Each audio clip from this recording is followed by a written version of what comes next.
నమస్తే, welcome to Disha TV. దక్షిణ భారతదేశంలో అత్యంత చర్చనీయాంశమైన వార్త, ఇప్పుడు నెట్టింట వైరల్ అవుతున్న వార్త, మనమందరం ఇప్పటి వరకు కేరళ అని పిలుచుకున్న రాష్ట్రం ఇకపై అధికారికంగా కేరళంగా మారబోతుంది. దీనికి సంబంధించి కేంద్ర కేబినెట్ గ్రీన్ సిగ్నల్ ఇచ్చింది. అసలు కేరళ ప్రభుత్వం ఈ పేరు మార్పు ఎందుకు కోరుకుంది? చరిత్రలో ఈ ప్రాంతం పేరు ఏమిటి? కేంద్రంలోని బీజేపీ ప్రభుత్వం ఈ నిర్ణయం తీసుకోవడం వెనుక ఉన్న రాజకీయ కోణం ఏమిటి? ఈరోజు మనం ఈ స్పెషల్ వీడియోలో తెలుసుకునే ప్రయత్నం చేద్దాం.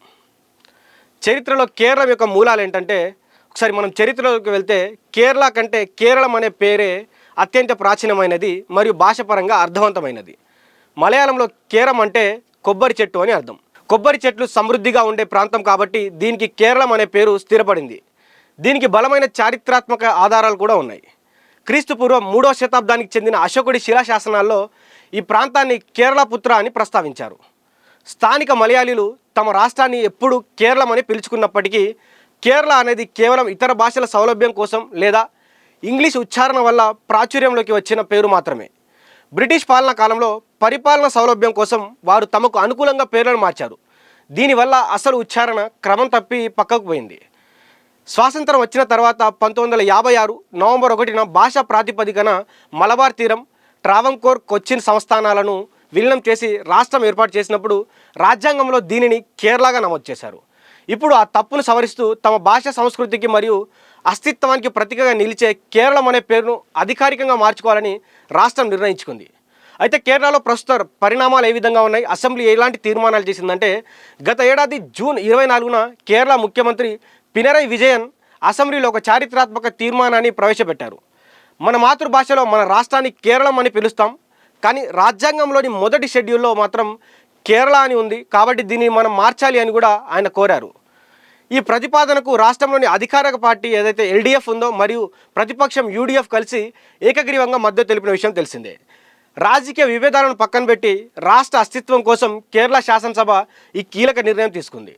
భారత రాజ్యాంగంలోని ఆర్టికల్ 3 ప్రకారం ఒక రాష్ట్రం యొక్క పేరును మార్చే అంతిమ అధికారం కేంద్ర ప్రభుత్వానికి, పార్లమెంట్లో ఉన్నటువంటి సభ్యులకు ఉంటుంది.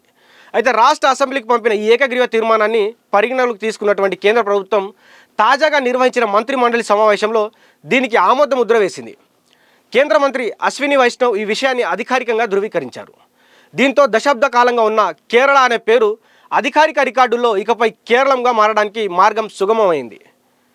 బీజేపీ యొక్క స్ట్రాటజీ, అదేవిధంగా రాజకీయ ప్రాధాన్యత ఎలా సంతరించుకుందంటే, కేరళలో లెఫ్ట్ ప్రభుత్వం ఈ పేరు మార్పుకు ప్రతిపాదన పెట్టినప్పటికీ కేంద్రంలోని బీజేపీ ప్రభుత్వం దీనికి తక్షణమే గ్రీన్ సిగ్నల్ ఇవ్వడం వెనుక లోతైన రాజకీయ వ్యూహాలే కనిపిస్తున్నాయి.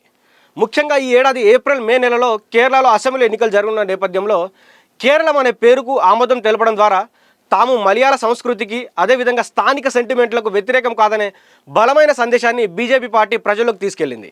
గత సార్వత్రిక ఎన్నికల్లో త్రిశూర్ నుండి సురేష్ గోపి గెలుపుతో కేరళలో ఖాతా తెరిచిన బీజేపీ ఇప్పుడు అసెంబ్లీ ఎన్నికల్లో కూడా తన బలాన్ని పెంచుకోవడానికి ఈ భాషా ప్రాతిపదికన తీసుకున్న నిర్ణయం ఒక సానుకూల అస్త్రంగా మారుతుందని వాళ్ళు భావిస్తున్నారు. మరోవైపు దేశవ్యాప్తంగా ఇండియా అనే పేరు కంటే భారత్ అనే స్వదేశీ ఉచ్చారణకు ప్రాధాన్యత ఇస్తున్నారు. అదే వీరి యొక్క బీజేపీ యొక్క ప్రధాన సిద్ధాంతంగా మారబోతుంది. అదే కోణంలో బ్రిటిష్ కాలం నాటి ప్రభావంతో వచ్చిన కేరళ అనే పేరు అది ఇంగ్లీష్లో ఉండటం వల్ల ఆ నేల అసలైన గుర్తింపు అయిన కేరళం అనే పేరు స్థానిక గుర్తింపును కావచ్చు సంపాదించుకోవడం, అదేవిధంగా వారికి సమర్థించుకోవడం, అదేవిధంగా జాతీయవాద భావజాలానికి సరిగ్గా సరిపోలుతుంది. ఇలా ఒకవైపు మాతృభాష సెంటిమెంట్ను గౌరవిస్తూనే మరోవైపు వలస పాలన ఆనవాళ్లను తుడిచివేస్తున్నామనే భావనను కలిగించడం ద్వారా కేరళ ఓటర్లను ఆకర్షించాలని కేంద్ర ప్రభుత్వం ఈ నిర్ణయం తీసుకుంది. అయితే మార్పు తర్వాత ఏం జరగబోతుందంటే, కేంద్ర కేబినెట్ ఆమోదం పొందిన తర్వాత ఇప్పుడు రాజ్యాంగ సవరణ ప్రక్రియ అధికారికంగా మొదలవుతుంది. పార్లమెంట్లో దీనికి సంబంధించినటువంటి చట్టం పూర్తయిన వెంటనే రాష్ట్ర ప్రభుత్వం మరియు కేంద్ర ప్రభుత్వ రికార్డులన్నింటిలోనూ కేరళ స్థానంలో కేరళం వచ్చి చేరుతుంది. కేవలం గెజెట్ నోటిఫికేషన్లోనే కాకుండా విద్యార్థుల సర్టిఫికేట్లోను, అధికారిక ముద్రలు మరియు ప్రభుత్వ వెబ్సైట్లలో కూడా ఈ మార్పు ప్రతిబింబిస్తుంది. ఇది కేవలం పేరు మార్పు మాత్రమే కాదు, పాలన పరంగా ఒక కొత్త అధ్యాయానికి నాంది. అంతర్జాతీయ వేదికల మీద కూడా ఈ రాష్ట్రాన్ని ఇకపై కేరళంగానే గుర్తిస్తారు. ఇది ఆ రాష్ట్రానికి ప్రపంచ స్థాయిలో ఒక ప్రత్యేక అస్తిత్వానికి కల్పిస్తుంది. గతంలో మద్రాస్ చెన్నైగా, బాంబే ముంబైగా, బెంగళూరుగా మారినట్లే ఇప్పుడు కేరళ కూడా తన ప్రాచీన మరియు అసలైన మలయాళీ మూలాలను గౌరవిస్తూ కేరళంగా తన సొంత అస్తిత్వాన్ని చాటుకోబోతుంది. వలసవాద గుర్తులను చెరిపివేసి ప్రాంతీయ గౌరవాన్ని నిలబెట్టుకోవడంలో ఈ నిర్ణయం ఒక మైలురాయిగా నిలిచిపోతుంది. ఒక ప్రాంతం పేరు కేవలం పిలుపు మాత్రమే కాదు, అది ఆ నేల చరిత్రను, అక్కడి ప్రజల అస్తిత్వాన్ని మరియు ఆత్మగౌరవానికి నిలుటద్దం. కేరళ ప్రజలు దశాబ్దాలుగా మనసులో దాచుకున్న కేరళం కళ ఇప్పుడు సహకారం అవుతుంది. ఇది కేవలం అక్షరాల మార్పు కాదు, తమ మాతృభాషకు మరియు సంస్కృతికి దక్కిన గొప్ప గౌరవం.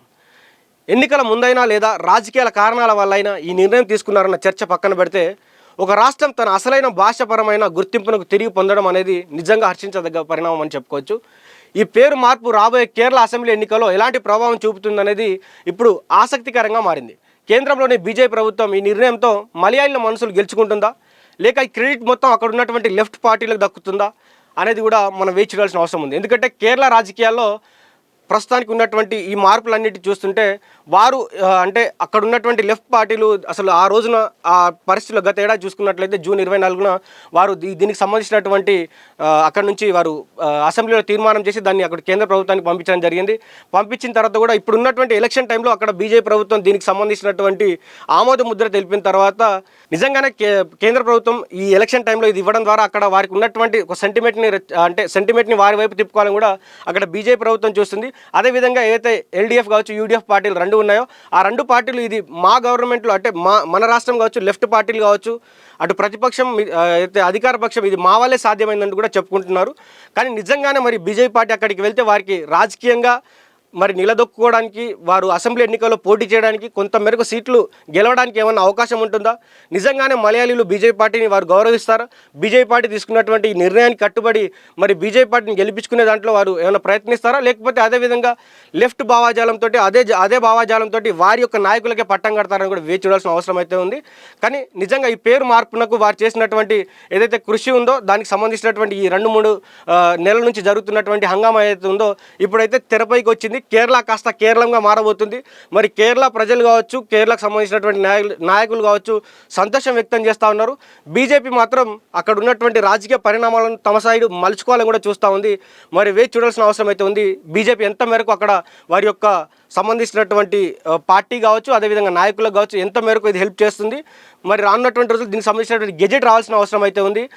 చట్టాల సవరణ అయితే జరగబోతుంది. మరి రానున్నటువంటి రోజుల్లో ఈ అక్కడ జరిగేటువంటి రాజకీయాలు ఏవైతే ఉన్నాయో మరి ఈ దక్షిణ భారతదేశంలో రాజకీయాలు కూడా మార్చబోతూ ఉన్నాయి. కాబట్టి ఈ ప్రస్తుతం ఉన్నటువంటి ఈ పేరుని మార్చిన తర్వాత మరి ఎలాంటి రాజకీయ మార్పులు రాబోతున్నాయో కూడా వేచి చూడాల్సిన అవసరం అయితే ఉంది. చూస్తూనే ఉండండి దిశా టీవీ.